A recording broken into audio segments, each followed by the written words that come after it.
안녕하세요. 자, 지난주에 국토계획법 첫 시간, 첫 주 강의가 진행됐죠. 두 번째 주 강의가 되고요. 자, 여러분 교재 215페이지예요. 215페이지 용도지구 편 진도 준비하시면 됩니다. 네.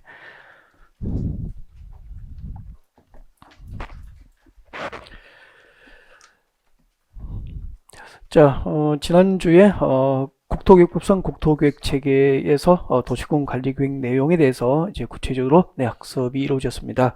자, 이런 내용들을 공부했었죠. 자, 국토교육법상 국토계획 체계에서 가장 상위의 행정계획이 광역도시계획입니다. 라고 했고요. 그 광역도시계획을 수립한 단위가 뭐죠? 그 수립한 단위는 광역계획 권 그렇게 공부했습니다. 광역계획권이었고요.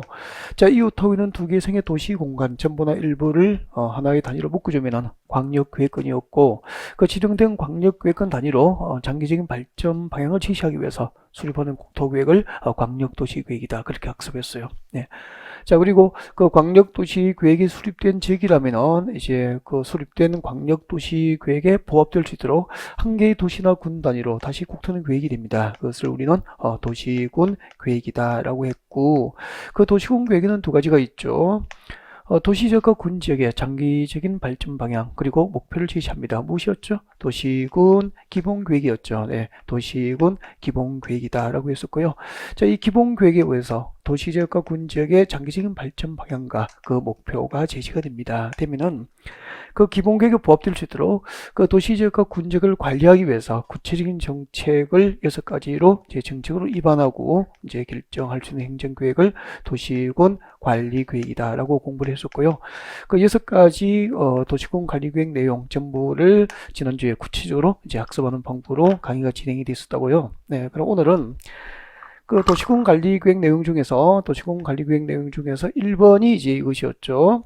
자, 도시지역과 군지역의 토지 위에다가 용도지역이라는 것과 그리고 용도지구 그리고 용도구역이라는 것 세 가지였죠. 자, 이런 용도지역과 용도지구, 용도구역을 도시지역과 군지역의 토지 위에다가 실제로 이제 지정을 하고 또 지정된 것을 변경할 수 있는 행정계획이 도시군 관리계획입니다. 라고 했을 거예요. 자, 이 중에서 지난주에 우리가 학습 진도가 여기까지 진도 나온 거예요. 그 도시군 관리계획으로 지정과 변경을 결정해야 될 용도지역 편 들어가서 용도지역의 의의라든지 그리고 용도지역 종류 몇 가지를 배웠죠? 우리 국토위에 지정되는 용도지역 종류 도시지역 안에 16개, 도시지역 밖에는 관리지역이 세분되죠. 보전관리지역과 생산관리지역과 계획관리지역 이렇게 세분되면은 도시지역 안에 모두 몇 개가 있죠? 16개, 16개. 도시지역 밖에 5개 이렇게 해서 모두 21개 용도지역의 종류하고 좀 유치했었지만 그 21개 용도지역별로 지정 목적들 어떤 목적으로 각각의 용도지역이 지정되든지 그 목적들 등에 대해서 여러분이 학습을 하신 거예요. 네. 그리고 어떤 용도지역에 여러분의 고객이 땅을 샀을 때 어떤 건축이 가능한지 어떤 건축 행위가 제한되는지 용도지역별 행위 제한, 건축 제한도 공부를 하신 거고요. 자, 그러면은 그 용도지역 안에서 건축 제한, 용도지역 안에서의 건축 제한이 어디에 규정되는지를 알고 계셔야지 나중에 컨설팅이 가능하겠죠. 그래서 21개 용도지역별 건축 제한에 관한 사항은 무엇을 정하죠? 대통령령 용도지역 안에서의 건축 제한은 대통령령으로 정하는 게 원칙인데 예외적으로 용도지역 안에서의 건축 제한을 대통령령으로 정하지 않고 이제 개별 법률, 개별법에서 따로 각각 규정하는 경우도 있었습니다. 예를 들면은 어떤 용도지역 안에 농공단지 지정되어 있습니다. 농공단지 안에서 건축 제한은 농지법이 아니고 상계법, 산업입지 및 개발에 관한 법률 그렇게 했었죠. 그리고 농림지역 중 농업진흥지역은 농지법에 의해서, 그리고 농림지역 중 보전산지는 산지관리법, 초지는 초지법, 이런 각각의 개별법에 의해서 건축 제한을 받게 됩니다. 이런 내용들을 공부하셨고요. 그 다음에 이제 용도지역 안에서 내 고객이 대지를 취득했을 때 그 대지, 그 취득한 대지의 대지 면적의 몇 %를 건축할 수 있는지 건축 가능한 면적을 규정합니다. 건폐율입니까? 용적률입니까? 건폐율, 그렇죠. 건폐율에 의해서 건축 가능한 면적이 규제를 받게 되고요. 그리고 또 어떤 용도 지역의 대지를 취득했을 때 그 취득한 대지에서 몇 층 높이까지 건축할 수 있는지, 건축할 수 있는 건축물의 높이를 규제하는 것은 용적률이었죠. 그래서 용도지구 안에서의 용적률 여기까지 지난주에 진도 나왔다고. 그러면 이제 오늘은 자 지난주에 공부했던 내용이고요. 자 오늘 두 번째 주는 도시공관리구획 중에서 용도지구 편에 대해서 오늘 이제 학습을 구체적으로 진행을 하게 될 거예요. 네, 자 그래서 용도지구 편 이제 교재 펼쳐두시고 자 오늘 우리가 공부하게 될 주제입니다. 네, 도시공관리구획 중에서 용도지구 편을 이제 학습을 하게 될 거예요. 우리 용도지구가 무엇입니까? 간단하게 이제 개요 정의를 하면서 시작할까요? 일단은 용도지구라는 것은 전국토를 대상으로 합니까? 국지적입니까? 국지적으로 지정됩니다. 그래서 전국토를 대상으로 하지 않고 이제 국지로 지정됐는데 이미 지정된 용도지역이 있어야 돼요. 네, 이미 지정된 용도지역이 있으면은 그러니까 주거지역, 상업지역, 공업지역, 녹지지역 등으로 이미 지정된 용도지역이 있다는 거죠. 네, 자 이렇게 지정된 용도지역의 지정으로 달성할 수 없는 그 용도지역의 지정만으로 달성할 수 없는 어떤 부수적인 목적을 달성하기 위해서 그 지정된 용도지역에서 건축자를 강화 내지 완화 적용할 목적으로 용도지역 위에 이렇게 부가적으로 추가로 지정되는 것 이것을 용도지구라고 하는 거예요. 이미 지정된 용도지역 안에서 건축자를 강화 내지 완화 적용할 목적으로 그 용도지구에 부가적으로 지정하는 것을 용도지구다라고 하게 되고요. 그 다음에 이제 용도지구를 분류했을 때 어떻게 될까요? 용도지구의 분류 참 중요했었죠. 그래서 지금 이제 우리는 뭐 기본 이론이라든지 뭐 개념 정의에 관한 강의는 다 끝났고요. 이제 핵심 요약을 중심으로 강의를 진행하는 과정에서는 지금 용도지구를 분류하면 크게 두 가지가 있습니다라고 했을 때 지금 이렇게 목차가 좀 떠올랐으면 좋겠습니다. 지금 여러분 머릿속에 목차가 떠오르고 있죠. 네, 그거예요. 자, 용도지구를 분류하면 크게 두 가지. 자, 하나는 법정 용도지구가 있습니다. 기억나시죠? 네, 법정 용도지구가 있습니다. 라고 했을 거예요. 자, 그때 법정 용도지구 할 때 법이 뭐죠? 지금 저희들이 공부하는 국토교육법이지 뭐. 이 법, 국토교육법입니다. 네, 이 법하고, 그리고 이 법과 그 시행령, 그렇죠. 대통령령을 말하겠죠. 그러니까 국토교육법과 그 시행령에서 직접 규정하고 있는 용도지구입니다. 이것을 이제 법정 용도지구라 그래요. 네, 그래서 국토의 계획 및 이용에 관한 법률하고 그리고 그 시행령에서 직접 지정할 수 있는 법정 용도지구가 있다라고 할 수 있고요. 그리고 이제 그 법정 용도지구 외에 법정 용도지구 말고 전국의 시도지사들입니다. 전국의 시도지사들. 이게 대도시 시장이 포함되어 있죠.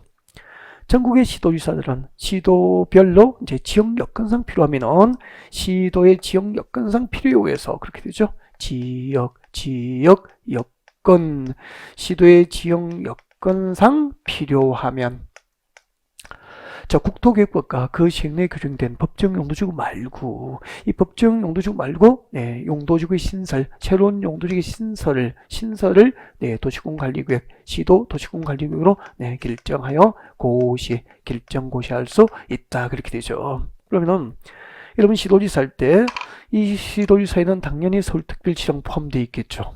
그럼 이런 뜻이에요.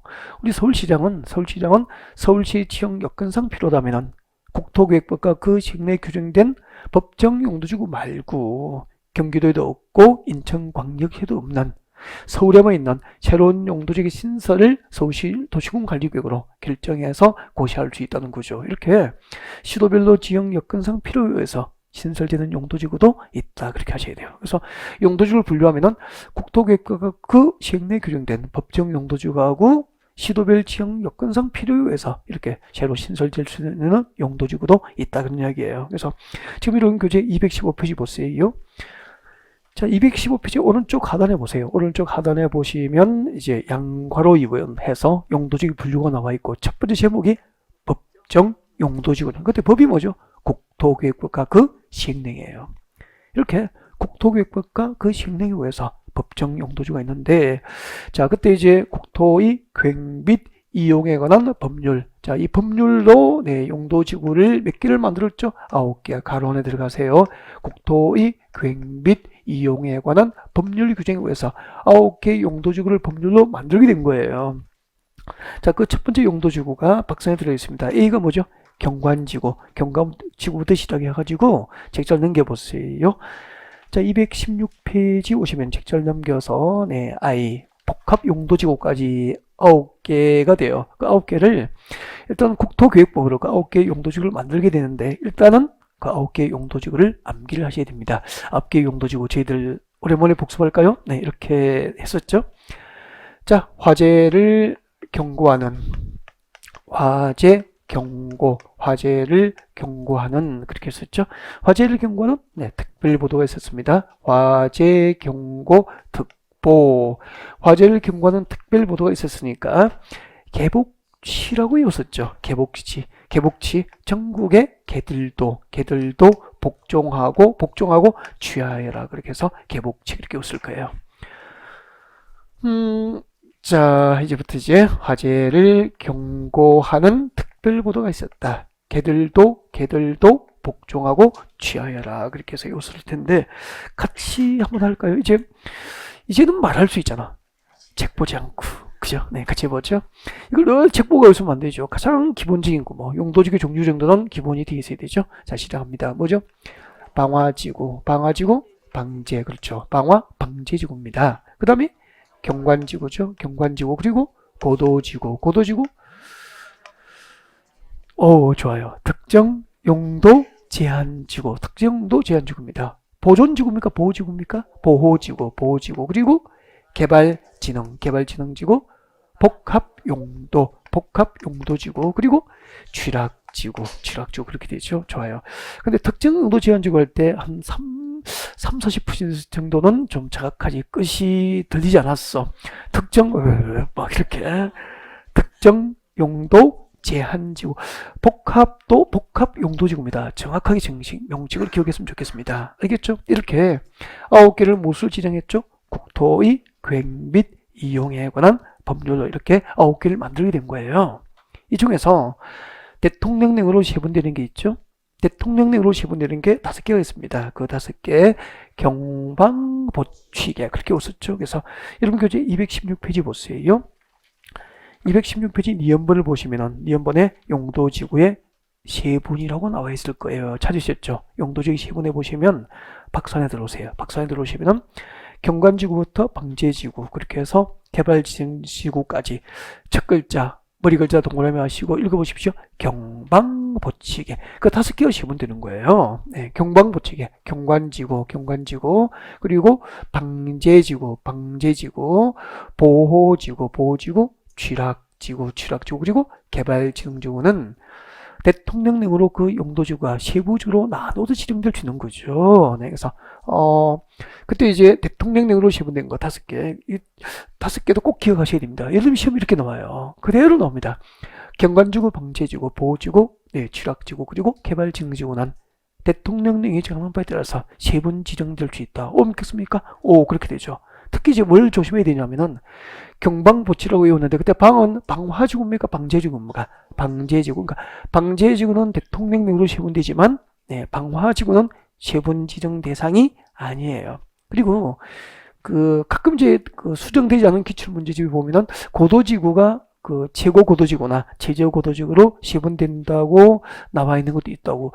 근데 작년까지는 이제 고도지구는 대통령령이 정한 바에 따라서 고도지구가 최고고도지구, 최저고도지구로 세분이 됐었거든요. 근데 이제 작년부터 법 개정으로 고도지구는 그냥 고도지구로 네, 지정되고요. 더 이상 대통령령으로 세분되지 않은 것도 조금 유의를 하셔야 될 것 같습니다. 자, 이렇게 놓고 자, 방제지구부터 같이 보면 이 종류를 외우셔야 됩니다. 기본적으로 아셨죠? 그래서 자, 방제지구 보면 이렇게 되죠. 같이 하죠. 자, 시가지, 방제지구. 그리고 무엇이 있죠? 시가지 방제지구와 자연 방제지구로 세분 지정돼요. 경관지구는 몇 개가 있죠? 3개. 자, 시가지, 경관지구. 그리고 자연, 경관지구. 그리고 특화 경관지구 있는데 특히 작년에 지난해까지 수변 경관지구라고 있었다고. 그 수변 경관지구가 폐지되고 이제 대체된 게 뭐죠? 특화 경관지구가 신설됐다고 해서 특화 경관지구는 신설됐기 때문에 네, 종류를 꼭 좀 기억했으면 좋겠고요. 그 목적이 나중에 역사문환경 보호지구하고 매우 유사하기 때문에 그 목적을 완벽하게 좀 암기를 하셔야 돼요. 그래서 특화 경관지구 여러분 교재 밑줄을 좀 그어드리겠습니다. 제가 읽으면 밑줄 같이 끌까요? 자, 문화적으로 보존 가치가 큰 지역입니까? 큰 주문입니까? 건축물. 문화적으로 보존가치가 큰 건축물 주변의 경관을 동그라미 하십시오. 보호하고 형성하고 유지하는 게 목적이라고. 문화적으로 보존가치가 큰 건축물 주변의 경관을 보호하고 유지하고 형성할 목적으로 특화 경관지구가 지정됩니다. 꼭 목적을 정확히 좀 외웠으면 좋겠고, 그 다음에 이제 내려오십시오. 보호지구 오십시오. 보호지구 오셔가지고, 자, 보호지구 오른쪽에 있죠? 오른쪽에 보면은, 자, 보호지구 3개 종류를 같이 읽어볼까요? 자, 보호지구는 역사문화환경 보호지구가 있습니다. 역사문화환경 보호지구가 있고요. 그리고 중요시설 보호지구가 있죠. 네, 중요시설 보호지구가 있고요. 그리고 생태계 보호지구가 있다고. 중요시설 보호지구하고 생태계 보호지구는 그 목적이 제목에 얼추 들어가 있죠. 그래서 암기가 쉬운데 조심해야 될 게 뭐죠? 역사문환경 보호지구입니다. 여러분, 이 역사문환경 보호지구하고 조금 전에 제가 강조드렸던 거 특화 경관지구의 지정 목적은 매우 유사하기 때문에 잘 비교해서 암기해 두셔야 돼요. 정확하게 비교하여 암기하셔야 돼요. 이렇게 콕 집어줘도 구별이 쉽지 않습니다. 네, 특화 경관지구, 역사문환경 보호지구 잘 비교해서 수험 준비하셔야 되고요. 그 다음에 이제 개발진흥지구 5개 너무 중요하잖아요. 개발진흥지구 5개. 개발진흥지구는 주거개발진흥지구, 그리고 산업유통 있죠? 네, 산업유통 개발진흥지구가 있습니다. 그리고 관광휴양개발진흥지구가 있죠. 관광휴양 개발진흥지구가 있습니다. 관광휴양개발진흥지구. 그리고 복합개발진흥지구가 있죠. 복합개발진흥지구가 있고요. 그리고 특정개발진흥지구가 있습니다. 특정개발진흥지구. 이렇게 5가지로 세면 됩니다. 꼭 기억했으면 좋겠는데, 여러분, 그 개발진흥지구에서 제일 어려운 게 뭘까요? 복합개발진흥지구하고 특정개발진흥지구의 목적을 제가 지금 내려가서 인터뷰를 하면은 대답할 준비 되셨나요? 오, 준비되셨죠? 네. 자, 복합용도지구입니다. 복합은 일단 1개입니까? 2개입니까? 2개의 생이죠. 잠깐 설명 듣고 교재 같이 한번 볼까요? 네, 복합용도지구 보세요. 지금 여기 나열된 거 봐주세요. 주거기능, 산업기능, 유통기능, 그리고 관광기능과 휴양기능. 지금 여기 쭉 나열된 도시기능이 있죠. 이렇게 주거기능부터 관광휴양기능까지 여기에 나열된 기능 중에서 몇 개 이상? 2개 이상의 기능을 중심으로 개발하고 정비할 목적을 지정합니다. 그것을 복합개발진흥지구라고 하는 거예요. 교재 같이 볼까요? 복합개발진흥지구입니다. 217페이지 오른쪽 하단에 있죠. 자, 쭉 나열됐던 거. 주거, 공업, 유통, 물류, 관광, 휴양 기능 중에서 여기에 나열된 그 기능 중에서, 도시기능 중에서 2 이상의 기능을 중심으로 개발하고 정비할 목적을 지정합니다. 복합개발진흥지구가 돼요. 네, 그리고 특정개발진흥지구입니다. 여러분, 특정할 때 특정은 뭐죠? 특별히 정한다. 이 정자가 정할 정자 쓰잖아요. 그래서 특별히 정하는 도시기능이에요. 그러면은 지금 여기 나열된 도시기능 또 한번 봐주십시오. 이게 나열된 도시기능. 주거, 산업, 유통, 관광, 휴양 기능. 여기에 나열된 도시기능 그 외 특별히 정하는 도시기능을 중심으로 개발하고 정비할 것을 목적으로 하면은 특정개발진흥지구가 되는 거예요. 그럼 시험 나올 때 이렇게 나오잖아. 주거, 산업, 유통, 관광, 휴양 기능을 포함한. 그렇게 하면 O일까 X일까? 틀리죠. 포함합니까? 그것을 제외합니까? 여기에 나열된 도시기능을 제외한 그 외에 특별히 정하는 도시기능을 중심으로 개발하고 정비할 것을 목적으로 하면 특정개발진흥지구 그렇게 됩니다. 그리고 아무리 강조해도 지나치지 않는 거 취락지구가 있죠. 취락지구. 이런 취락지구는 2가지가 있죠. 자연 취락지구. 그리고 무엇이 있죠? 집단. 그렇죠. 자연 취락지구와 집단 취락지구는 너무 강조드리고 싶어요. 자연 취락지구 지정 목적입니다. 자연 취락지구의 지정 목적 교재 보실까요? 녹지지역, 관리지역, 농림지역, 자연환경 보존지역이죠. 녹관농자. 녹지지역, 관리지역, 농림지역, 자연환경 보존지역 안에서 취락을 정비하는 게 목적입니다. 녹관농자 안에서 취락 정비를 목적으로 하면은 자연 취락지구. 그러니까 법상 그 자연 취락지구의 지정이 허용되는 용도지역은 몇 개뿐이죠? 4개뿐이에요. 녹관농자 안에서 취락 정비를 목적으로 하면은 자연 취락지구. 그러니까 서울시 자연 취락지구 안에서 취락 정비를 목적으로 지정되면은 그 이름이 뭐죠? 자연취락지구가 되는 거예요. 근데 집단취락지구 있죠? 이 집단취락지구는 개발 제한구역이에요. 개발 제한구역 안에서 취락 정비를 목적으로 지정합니다. 집단 취락지구 그렇게 되죠. 그래서 집단 취락지구 지정이 가능한 곳은 어디로 한정됩니까? 개발 제한구역으로 한정되는 거죠 뭐. 그래서 개발 제한구역 안에 지정된 취락지구 이름은 집단 취락지구로 부르는 거고, 녹지적, 관리적, 농림적, 자연환경 보전지로 지정된 지역에 지정된 취락지구의 이름은 무엇이 되는 거죠? 자연 취락지구 그렇게 되는 거죠. 네, 자 여기까지가 우리가 무엇을 공부했느냐면은 법률로 지정된 국토계획법으로 지정하는 용도지가 몇 개가 있었죠? 9개. 그 중에서 몇 개? 5개. 경방, 보칙에는 대통령령이 정하는 바에 대해서 이렇게 시불이 된 거죠. 그래서 자 이것들이 전부 이법 시행령, 대통령령으로 시분된 것들이죠. 이렇게 국토의 계획 및 이혼한 법률과 그 대통령령으로 시분 지정되는 것들, 방금 공부한 이것들을 우리는 무엇으로 부르는 거죠? 법정 용도지구라고 해요. 이제 법정 용도지구에 대해서 이제 구체적으로 여러분이 종류와 그 지정 목적들 전부 학습하신 거예요. 자, 그러면 이제 이 법정 용도지구 말고 아까 시도별로 지역 여건상 필요하면은 신설될 수 있는 용도지구가 있습니다. 라고 했었죠. 그래서 자, 이런 교재 218페이지 오시면 됩니다. 교재 218페이지 제일 위에 용도지구의 신설이라고 나와 있습니다. 시도별로 시도의 지역 여건상 필요에 의해서 신설되는 용도지구가 있다는 거죠. 자, 이거 자 설명 잠깐 드리고 교재까지 볼까요? 네, 신설 용도지구입니다. 두 번째는 자 신설 용도지구예요. 신설 용도지구가 있다.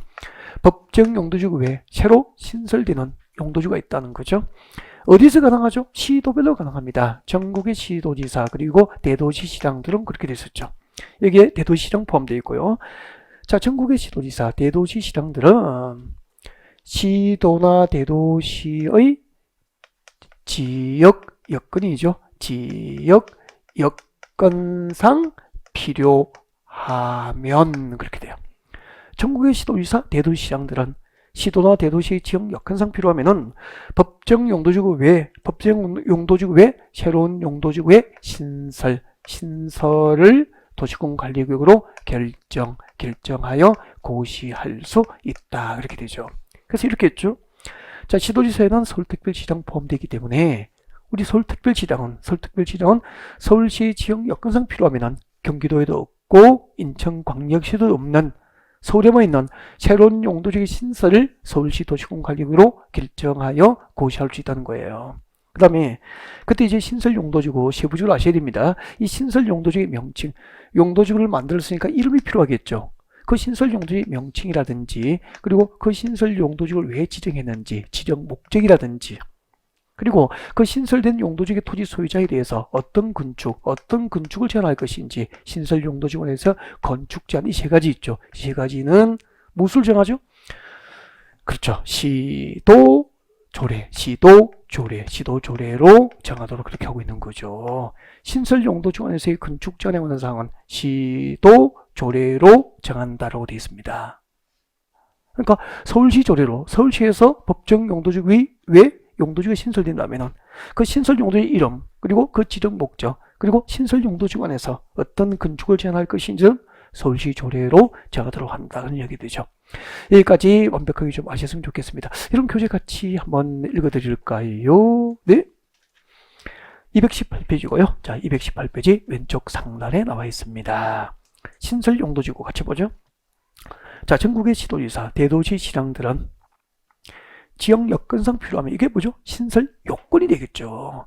시도나 대도시의 지역 여건상 필요하다면은 아래의 기준 신설 기준이죠. 동그라미 2번에 보이시죠? 네, 그 동그라미 2번 신설 기준에 따라서 자, 시도 또는 대도시의 조례부터 줄 것이십시오. 시도 또는 대도시의 조례로 동그라미, 조례로 무엇을 정하죠?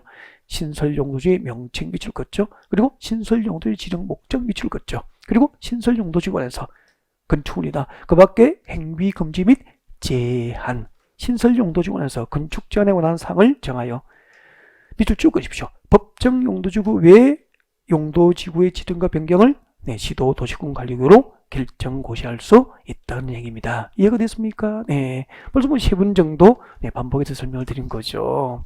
그 다음에 그때 이제 신설 용도지의 신설 기준이 몇 개 나와 있죠? 3개. 꼭 읽어주셔야 돼요. 읽어주시고 1번, 2번은 뭐 특별히 설명을 필요로 하지 않는 것 같아요. 그냥 상식적인 얘기니까 봐두시면 될 것 같고, C번은 박사의 신설 기준, C번은 잠깐 설명을 좀 드리고 싶어요. 자, 해당 용도지역, 신설 용도지구가 C번 같이 보죠. 해당 용도지역과 용도구역의 행위 제한을 강화합니까? 완화합니까? 완화하는 내용의 용도지구를 신설할 수는 없다라고 되어 있습니다. 이거 잠깐 설명 좀 드릴게요. 여러분 봐주실까요? 네. 자, 현장을 아는 게 좋죠. 자, 여러분 여기 봐주세요. 여기 서울시예요. 여러분 행정구역이 서울시는 100% 도시지역은 아니지만 대부분이 도시지역이 많겠죠. 그래서 서울시고 용도지역이 도시지역으로 가정합시다. 도시지역이라고 가정을 하자고. 서울시 도시지역이에요. 자, 도시지역 안의 용도는 네, 토지의 기능과 특성에 따라서 자, 도시 주거지역, 상업지역, 공업지역, 녹지지역으로 3분 지정되죠. 지금 B급지 부분은 네, 서울시 녹지지역이라고 가정을 합시다. 서울시 녹지지역이에요. 동시에 녹지지역이면서 동시에 이제 오늘 배우게 되죠. 그린벨트 개발 제한 구역입니다. 그래서 용도지역은 뭐죠? B급 침부분의 용도지역은 녹지지역이면서 용도구역은 뭐죠? 개발 제한 구역이랑 이중으로 묶여 있는 거죠. 그럼 금방 우리는 이렇게 배웠잖아. 우리 서울시장은 서울시 지역 여건상 필요하다면 법정 용도지구 외에 새로운 용도지구 신설, 용도지구 신설을 네, 신설 용도지구 서울의 지역 여건상 필요한 용도지구의 신설 용도지구의 지정을 서울시 도시공관리局으로 결정하여 고시할 수 있습니다. 이렇게 배웠잖아요. 이 신설 용도지구가 서울시 지역 여건상 필요에 의해서 서울시장이 신설하는 이 용도지구가 해당 용도지역이 뭐죠?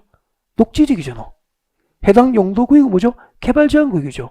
이 신설 용도지구가 서울시 주변의 녹지지역과 개발제한구역 안에서 행위제한, 건축제한을 완화해주는 용도지구 신설을 결정할 수는 있다 없다는 거죠. 만약에요 이런 신설 기준이 없다면 서울시장은 지역개발 명부를 내세워서 그리고 녹지지역에서 또는 개발제한구역 안에서 재산권을 제한받고 있는 그 토지수적 재산권 행사를 보호한다는 명분으로 서울시 녹지지역과 개발제한구역 여기저기에다가 네, 지역 여건상 필요하다고 용도지구를 신설해서 그 녹지지역과 개발제한구역 안에서 건축제한을 완화를 해버린다면은 서울시 주변의 최소한의 녹지 공간, 그 녹지지역과 개발제한구역은 보존됩니까? 금방 개발 훼손됩니까? 금방 개발 훼손될 거 아니에요. 그래서 전국의 시도지사들은 지역 여건상 필요한 용도지구 신설을 하되 그 신설 용도지구가 해당 용도지역과 용도구역 안에서 행위 제한을 완화하는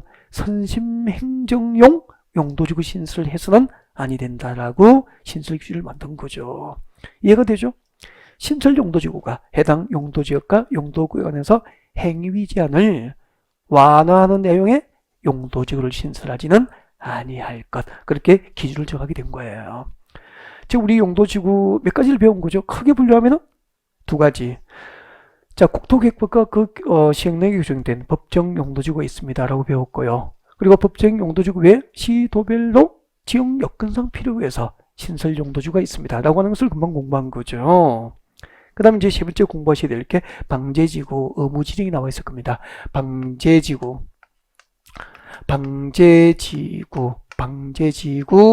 의무 지정, 방제지구 의무 지정에 관한 규정이에요. 방제지구를 의무지로 지정하도록 하는 법률 규정이 이제 만들어진 거죠. 이 법이 신설된 지가 만들어진 지가 그렇게 오래되진 않아요. 이 법이 이제 신설된 지가 그렇게 오래되지는 않고 한 4, 5년 정도 됐습니다. 네, 4, 5년 정도 됐는데 이 방제지구 의무 지정 규정을 국회에서 이제 신설하게 된 입법 취지가 이거죠.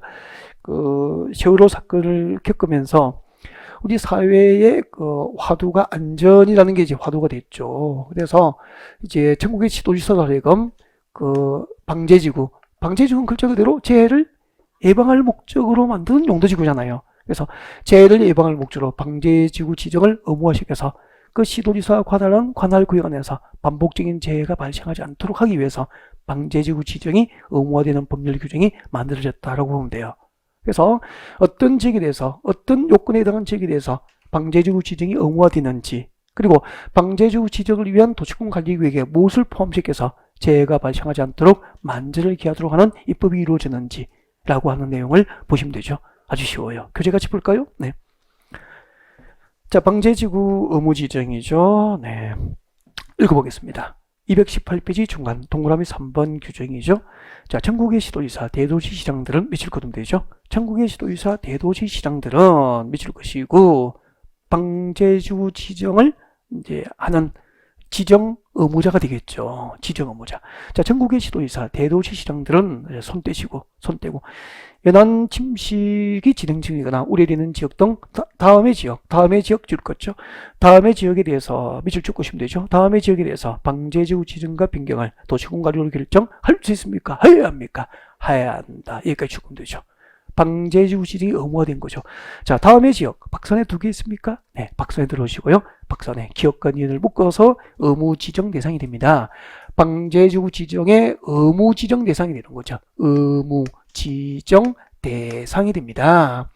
방제지구 지정을 의무적으로 결정고시해야 될 대상입니다. 네, 보시면은 자, 두 번째 줄 끝에 봅니다. 밑줄 그십시오.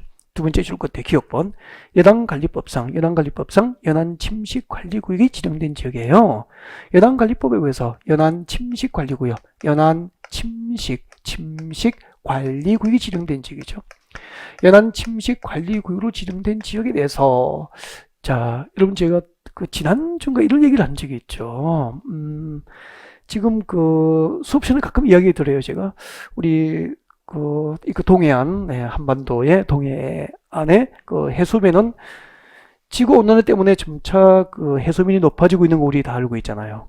해수면이 높아진 것만큼 우리 동해안의 연안 침식이 심각하게 진행되고 있대요. 그러니까 우리가 느낄 때는 뭐 대수롭지 않게 느끼지만 과학자들은 심각한 경고를 하고 있죠. 그래서 그 연안 침식, 그러니까 그 연안의 모래톱이 이제 파도에 이제 쓸려 나가고 뭐 이렇게 또 도로도 무너지고 이렇게 해서 그 연안 침식 관리에 들어가는 소요 비용이 네, 연간 4, 5조 정도 예산에 포함되는 걸로 알고 있으니까 얼마나 그 심각한지 정도를 짐작할 수 있잖아요. 이렇게 연안관리법에 의해서 연안침식관리구역이 지정되어 있거나 이런 지역은 항상 그 자연재해가 발생할 수 있는 위험이 상존하고 있잖아요. 그래서 이 연안관리법에 의해서 연안침식관리구역이 지정된 지역에 대해서 전국의 시도지사, 대도시시장들은 가만히 보고 있지 말고 거기다가 방제지구 지정을 의무적으로 결정고시하라는 거죠. 이해가 되죠? 그 다음 니은번 보십시오. 니은번에 동일재해가 풍수해나 산사대 등 자, 밑줄 그십시오. 동일재해가 최근 10년 이내에 몇 회 이상 2회 이상 발생한 지역이에요. 최근 동일재해가 10년 이내에 2회 이상 발생한 지역. 동일재해가 10년 이내에 2회 이상 발생했잖아. 2회 이상 발생했으니까 항상 여기도 자연재해 위험이 상존하고 있다고 봐야 되잖아요. 이런 지역에 대해서 기업과 니은 중 한 개에 해당한 지역에 대해서 전국의 지도지사, 대도시장들은 방제지구 지정을 의무적으로 도시군 관리로 결정고시 하여야 한다는 거죠. 이 경우 동그라미 하십시오. 그 뒤에 이 경우 박스 위에 있습니다. 박스 위에 두 번째 줄 이 경우 동그라미 하시고 이 경우가 뭐죠? 전국의 시도지사가 방제지구 지정을 도시군 관리로 결정고시하는 경우잖아요. 그 방제지구 지정을 결정고시할 경우에는 계속 줄 거죠. 그 방제지구 지정을 위한 도시군 관리구역 내용에는 네, 해당 방제지구에 대한 재저감 대책을 의무적으로 포함시키고 네, 재해가 발생하지 않도록 만전을 기하십시오 라고 하는 입법 과정이었다고요. 네. 자, 이 부분 방제지구 지정을 위한 도시군 관리구역에 의무적으로 재저감 대책을 포함시켜야 한다. 이 부분이 재작년에 출제에 반영이 됐었죠. 여기까지 하면 그렇게 어렵지는 않잖아, 그죠? 네. 자, 법정 용도지구하고 대통령령으로 시분된 용도지구를 배웠고요. 그중 방제지구 지정이 의무화되는 대상을 배운 거예요. 네. 자, 그리고 내려오십시오. 내려오셔서 작년에 신설됐잖아요. 복합 용도지구의 신설입니다. 복합 용도지구가 작년에 신설됐죠. 그 혹시 지난해나 뭐 그 앞에 그 우리 부동산 공부하시는 경험이 있으신 분은 기억날 거예요. 지난해 그 미관지구가 존재했습니다. 미관지구라고 있었거든요. 미관지구라고 하는 용도지가 있었고, 지금 기억할 필요는 없죠. 없어졌으니까. 폐지가 됐거든요, 작년에. 미관지구 있었고요. 그 다음에 또 보존지구 있었어. 보존지구. 해가지고, 이 보존지구라고 하는 용도지구는 세 가지로 세분되기 때문에 보존지구가 세 개가 있은 거죠. 그래도 얼핏 봐도 그러면은 미관지구도 없어졌고, 보존지구 세 개가 없어지니까, 지난해 법률 개정으로 몇 개의 용도지가 없어진 거죠? 두 개가 없어진 거잖아. 네 개가 없어진 거잖아. 네 개가 없어지고, 그리고 또 아까 고도지구도 지난해까지 최고 고도지구와 최저 고도지구로 세 번 지정되다가 이제 최고 고도지구, 최저 고도지구의 세분은 없어졌다고. 그냥 고도지구로 통폐합이 된 거죠. 이렇게 몇 가지 용도지구가 없어졌는데 그 없앤 이유가 용도지구 지정이 너무 많으니까 국민 생활에 오히려 불편을 줄 수도 있다는 거죠. 그래서 필요가 덜한 용도지구를 없애버리고 대신에 없어진 용도지구, 그 없어진 여러 개의 용도지구 중에서 두 개 이상의 용도지구의 역할을 동시에 수행할 수 있는 용도지구를 새로 만들자. 라고 해서 도입된 게 뭐죠? 복합 용도지구예요. 그러니까 폐지된 여러 개 다수의 용도지구 하던 역할을 동시에 두 개 이상의 용도지구 역할을 수행할 수 있도록 복합 용도지구 제도가 도입됐다고 보면 돼요. 작년에 도입된 거예요. 도입되면서 이제 대통령 내용, 국토교육법 시행령에서 그러면은 복합 용도지구의 지정을 허용하는 용도지역이 대통령령으로 규정이 됩니다. 그렇게 해서 복합 용도지구 지정, 지정 대상 용도지역 세 개가 구체화됐습니다. 알고 계시죠? 일반 주거지역과 일반 공업지역과 계획관리지역 세 가지로 용도지역이 구체화됐고요. 그 다음에 그 지정 대상지 복합 용도지구를 지정할 때 지정 기준, 다음 기준에 적합할 경우에 지정할 것에서 지정 기준 네 가지가 구체화됐죠. 그래서 자, 복합 용도지구 지정이 허용된 대상 지역 세 개의 용도지역과 그리고 그 지정 기준을 좀 구체적으로 학습하는 방법으로 수업이 필요합니다. 여러분 교재 같이 봐드릴까요? 네. 218페이지 왼쪽 하단에 있습니다. 복합 용도지구의 지정이에요. 자, 전국의 시도지사, 대도시장들은 밑줄 것이십시오. 일반 주거지역 밑줄 지역, 일반 공업지역 밑줄 긋죠. 계획관리지역 밑줄 긋죠. 이 세 개의 용도지역에 대해서 복합 용도지구 지정을 할 수 있고요. 그 지정 기준 등 구체적인 방법은 대통령령으로 따로 정하게 됩니다. 이렇게 해서 대통령령에서 지정 기준을 따로 정하고 그것이 몇 페이지에 소개되어 있습니까? 219페이지 오른쪽 상단에 보면은 복합 용도지구 지정 기준 세 가지가 소개되어 있을 겁니다. 박스 안에 4개 들어있습니까? 네. 4번은 그냥 좋은 말이고요. 1번부터 3번을 좀 명확하게 암기를 하셔야 될 것 같습니다. 1번부터 3번까지 암기라고 적으시고 읽어드리겠습니다. 집중하십시오. 219페이지 오른쪽 상단 복합 용도지구의 지정 기준입니다. 자, 1번 같이 볼까요? 자, 복합 용도지구는 용도지역 변경 시 기반시설이 부족해지는 등 새로운 문제가 우려되기 때문에 자, 지금도 읽겠습니다. 해당 용도지역의 건축 제한만 동그라미 하십시오. 해당 용도지역 안에서 건축 제한만 완화하는 것이 적합한 경우에 한정하여 지정합니다. 그러면 복합 용도를 지정해서 할 때 건축 제한만 완화가 적합한 경우에 지정하라고 했으니까 건축 제한만 동그라미 하시고 밑에다가 아니야. 그러면은 복합 용도지 지정으로 건폐율이라든지 용적률이라든지 그리고 높이 기준, 건축물의 높이 기준 등은 완화 대상입니까? 아닙니까? 아니라는 거죠. 건폐율, 용적률, 높이 기준 등은 완화 대상이 아니고 오직 건축 제한만 완화가 적합한 경우에 하나요? 지정합니다. 그럼 복합 용도지의 지정으로 그 지정 목적 달성을 위해서 건폐율, 용적률, 건축의 높이 기준 등이 폭넓게 완화 적용될 수 있다. 옵택습니까? X. 건폐율, 용적률, 건축의 높이 기준 등은 완화 대상이 아니고 건축 제한만 완화 가능한 경우에 적합한 경우에 하나요? 지정하라는 거죠. 그 다음에 두 번째. 자, 간선도로의 교차지 동그라미 할까요? 대중교통 결절지 동그라미 할까요? 네. 자, 그 뒤에 가로, 변 등 동그라미 할까요? 그래서 자, 간선도로의 교차지나 대중교통 결절지 그리고 가로, 변 등 다음 줄 거예요. 토지의 효율적 활용이 필요한 지역, 토지의 효율적 활용이 필요한 지역에 지정할 것, 토지의 효율적 활용이 필요한 지역에 지정할 것. 이걸 읽으십시오. 대중교통 결절지 등 토지의 효율적 활용이 가능한 지역에 지정할 것. 네. 그리고 3번. 해당 용도지의 지정 목적이 크게 저해되지 않도록 줄 것이십시오. 지금부터 해당 용도지역 전체 면적 중 복합 용도지구 지정 면적은 얼마죠? 3분의 1 이하 범위에서만 지정하도록 할 것. 그렇게 되어 있죠. 자, 이게 무슨 이야기냐면 이런 얘기죠. 여러분 잠깐 봐요. 이런 복합 용도지구는 일반 주거지역에 지정할 수 있는 거 맞죠? 네, 우리가 앞에서 배웠습니다. 일반 주거지구는 그 지정 목적이 일반 주거지역은 그 지정 목적이 뭐죠? 전용주거지는 양호한 주거환경 보호가 목적으로 지난주에 설명드렸었죠. 네. 일반 주거지는 편리한 주거환경 조성이 목적으로 지난주에 설명이 됐었죠. 그때 이렇게 주택의 층수에 따라서 이제 일반 주거지 몇 종까지 세분이 됐었죠? 3종까지 세분이 됐었다고. 1종은 저층, 2종이 중층, 3종이 중고층 위주의 편리한 주거환경 조성이 목적이었잖아요. 그래서 제1종 일반 주거지역입니다. 제1종 일반 주거지역 하면은 저층이죠. 저층 위주의 편리한 주거환경 조성이 목적이라고.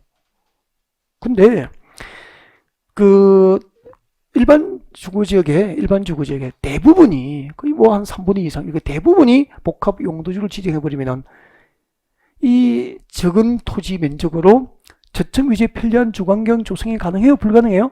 불가능해지잖아요. 그래서 그 복합 용도지가 지정되는 이 본래 용도지역, 여기서는 일종 일반 주거지역이잖아요. 이 본래 용도지역의 지정 목적을 저해하지 않는 범위 내에서, 즉 전체 지정되는 용도지역 면적 중 얼마 이내? 3분의 1 범위 내에서만 복합 용도지구를 지정할 수 있도록 하여라, 그런 이야기잖아요. 지정된 용도지역의 본래 그 지정 목적을 저해하지 않는 범위 내에서 전체 해당 용도지역 중 복합 용도지역 지정 면적은 전체 용도지역 면적의 얼마 이내? 3분의 1 이하 범위에서 복합 용도지를 지정할 거기서 세 가지를 간단하게 외우시면 되죠. 복합 용도지역 지정이 허용되는 용도지역은 일반 주거지역과 일반 공업지역과 그리고 계획관리지역 1개 세 개입니다. 일반 주거지역과 일반 공업지역과 그리고 계획관리지역 하나의 지정을 하되, 자, 지정 기준 세 가지가 있죠. 지정 기준 세 가지는 첫 번째가 건축 제한만 완화가 가능한 경우에 지정할 것, 그리고 토지의 효율적 활용에 필요한 지역에 지정할 것, 그리고 본래 지정된 용도지역의 목적을 저해하지 않도록 전체 용도지역 면적 중 얼마? 3분의 1 이하 범위에서만 지정할 것. 그렇게 간단하게 숙지하고 지나갔으면 좋겠습니다. 여기까지 하면은 용도지역의 분류, 종류별 특징들 전부 전달해 드린 것 같고, 이제 마지막 하나 남았죠. 여러분, 우리 지난주에 이런 거 공부했을 거야. 대지 위에 어떤 용도지역이 지정되면은 그 용도지역별 이제 지정 목적에 맞지 않은 일정한 건축행위를 제한받았죠? 마찬가지죠. 자, 어떤 토지 위에, 어떤 용도지구 위에 무슨 용도지가 지정되면은 그 용도지구 안의 토지 소유자, 용도지구 안에 수천 명의 토지 소유자들은 그 용도지구별 지정 목적에 맞지 않은 건축 행위를 제한을 받게 되잖아요. 그러면은 나중에 일본의 고객이 어떤 용도지구에서 이렇게 대지를 취득했을 때 이 취득한 대지에서 어떤 건축이 가능하고 어떤 건축이 제한되는지를 컨설팅할 수 있어야 되기 때문에 용도지구별 건축 제한을 어디에서 규정하고 있는지 알고 계셔야 되겠죠. 네, 그래서 이것을 여러분 시험에서 물어보더라고. 용도지구별 건축 제한을 어디서 정하죠? 네, 도시군 계획 조례, 도시군 계획 조례로 정하는 게 원칙이에요. 용도지구별 건축제한은 도시군 계획 조례로 정할 수 있다라고 되어 있습니다. 이것을 암기하셔야 된다고. 그럼 지난주에 21개 용도지역 안에서 건축제한은 뭐죠? 대통령령으로 정합니다. 오늘 용도지구별 건축제한은 무엇으로 정하죠? 도시군 계획 조례로 정한다고 외우셔야 되죠. 근데 용도지구 안에서의 건축제한을 대통령령으로 정하지 않고 개별법으로 정하는 경우가 있었죠? 마찬가지죠. 이 용도지구 안에서의 건축제한도 도시군 계획 조례로 정하지 않고 예외적으로 개별법률이나 개별법이죠. 개별법률 규정이나 또 뭐 지구 단위 계획이나 각종 개발 계획 등에 의해서 건축제한이 이루어지는 경우도 있다고. 그래서 용도지구별 건축제한을 개별법으로 정하지 않는 경우가 4가지 정도가 대표적이에요. 그래서 꼭 암기하셔야 돼요. 그 4가지를 찾아드립니다. 교재 오세요. 219페이지죠. 중간에 보십시오. 219페이지 중간에 보시면 용도지구 안에서의 건축제한이 나와 있고요. 원칙. 용도지구별 건축제한은 특별시광역시, 특별자치시, 특별자치도시 또는 구의 무엇을 정하죠? 조례로 정할 수 있다. 줄 거면 되죠. 용도지구별 건축자는 도시군계획 조례를 정하는 게 원칙이에요. 근데 예외적으로 조례로 정하지 않는 경우가 이제 찾아드리겠습니다. 220페이지 오세요. 한 장 넘어갔어요. 220페이지 오셔서 제일 위에 니은번 고도지구원에서의 건축제한 밑줄 그시고 별표하시고요. 별표하세요. 읽어드립니다. 고도지구에서는 밑줄 거세요. 도시군 관리계획 줄 거야 되죠. 도시군 관리계획 선택이고 그 도시군 관리계획으로 정하는 높이를 초과하여 건축할 수 없도록 건축제한이 이루어지기 때문에 고도지구원에서의 건축제한은 도시군 계획 조례로 정합니까? 도시군 관리계획입니까? 도시군 관리계획을 외워야 돼요. 꼭이요. 다음 내려오십시오. 220페이지 박스 아래쪽으로 옵니다. 미음 내려오십시오. 미음. 취락지구원에서의 건축제한 찾으셨나요? 네, 취락지구원에서의 건축제한 별표하십시오. 별표하시고 자 A, B를 묶어서 너무 중요하니까 꼭 암기하셔야 돼요. 암기. 자연취락지구 줄 것이죠. 선택입니다. 자연취락지구원에서 건축할 수 있는 건축물은 줄 거 주십시오. 이 법 시행령. 그러니까 뭐죠? 대통령령에서 따로 정하고 있는 거죠. 그러면 국토교육법 시행령, 즉 대통령령을 찾고 그 대통령령에서 규정한 것에 근거해서 자연취락지원에서 건축 가능 여부를 상담을 하셔야 되는 거예요. 그래서 암기하셔야 되죠. 자연취락지원에서의 건축자는 대통령령, 국토교육법 시행령에 의한다고. 그 다음 들어오십시오. 집단취락지구 미칠 것이고. 그럼 아까 집단취락지구의 지령 목적이 뭐죠? 개발 제한구역 안에서 취락 정비가 목적이잖아요. 그래서 개발 제한구역 안에서 건축자는 개특법 줄 것이십시오. 개발 제한구역의 지정 및 관리에 관한 특별 조치 법령, 이걸 줄여서 뭐라고 하죠? 개특법이라고 합니다. 개발 제한구역의 지정 및 관리에 관한 특별 조치법이라고 해서 개특법, 그렇게 오셔야 돼요. 집단 취락지구인 경우 건축자는 대통령령, 자연 취락지구인 경우 건축자는 개특법 그렇게 오셔야 돼요. 그리고 비업 번대로 오십시오. 작년에 시험 나왔었죠. 개발진흥주 안에서의 건축제한 별표하시고, 개발진흥주 안에서의 건축제한은 A번에 봅니다. 지구단위 계획과 개발계획이 수립되어 있다면 그 수립된 지구단위 계획과 개발계획에 위배된 건축을 할 수 없도록 건축제한이 이루어집니다. 그래서 이오셔야 돼요. 개발진흥주 안에서의 건축제한은 지구단위 계획 또는 개발계획에 의한다고. 다만 221페이지입니다. 다만 B씨는 꼭 읽어줬으면 좋겠습니다. B번 같이 볼까요? 지구단위 계획 또는 관계 법률에 따른 개발계획을 수립하지 아니하고 있는 개발진흥지구에서는 지금부터 줄 것입니다. 개발진흥지구가 지정되면 지구단위 계획과 개발계획에 의해서 건축자를 받게 되잖아요. 근데 지구단위 계획과 개발계획이 수립되지 아니한 개발진흥지구라면 어떻게 될까요? 밑줄 그어야 되죠. 해당 용도지역에서 허용되는 건축물은 건축이 허용됩니다. 이 부분이 작년에 시험 나왔었어요. 그리고 C분도 꼭 읽었으면 좋겠습니다. 산업유통개발진흥지구 안에서는 해당 용도지역에 허용되는 건축물 외에 지구단위 계획에 따라서 일정 요건을 갖춘 건축물 중에서 조례로 정하는 건축물을 건축할 수 있도록 특별히 허용되는 경우도 있다는 것이. 원칙은 지구단위 계획과 개발계획에 의하지만 그 원칙에 대한 예외가 B하고 C가 존재하죠. 이것도 읽어뒀으면 좋겠다는 의미를 전하고 싶네요. 네, 그래서 묶어서 R 지나갈 때마다 리딩 읽었으면 좋겠습니다. 리딩 표시 R 읽고 지나가자. 자, 그러면은 정리하고 마무리하겠습니다. 앞에 보시죠.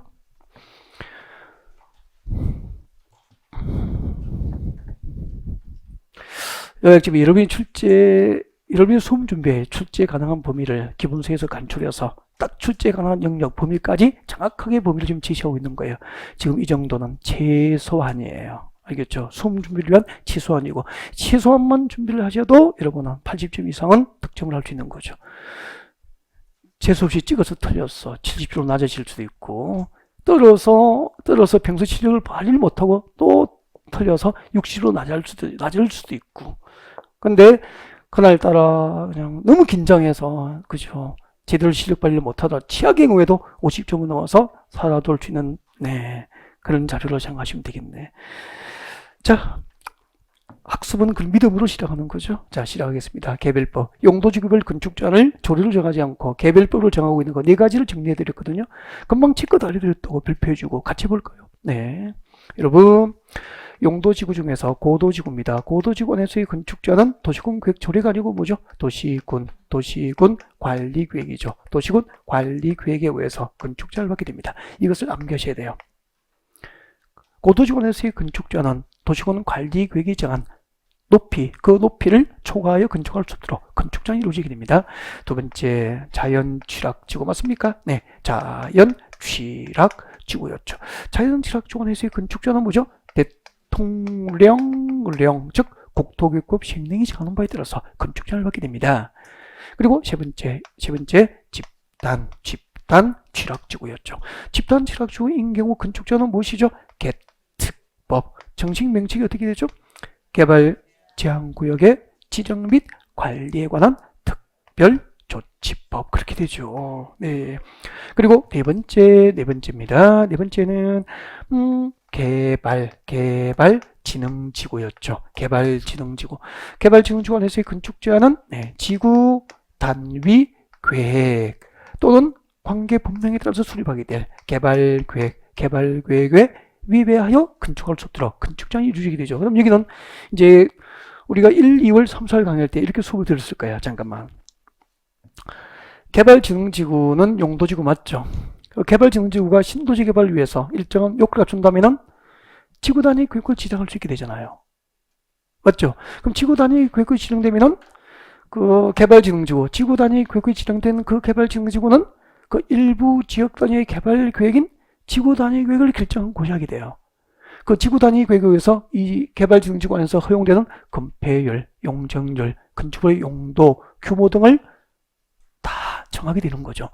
그 지구 단위 계획에서 허용하는 건축 기준에 위반하여 건축할 수 없도록 건축장이 이루어지기 때문에 개발진흥지구 안에서의 건축자는 지구 단위 계획에 의한다라고 하는 거죠. 그리고 아니면은 개발진흥지구가 지정된 지역은 나중에 도시개발법상 신도시를 개발하기 위한 개발계획이 수립되잖아요.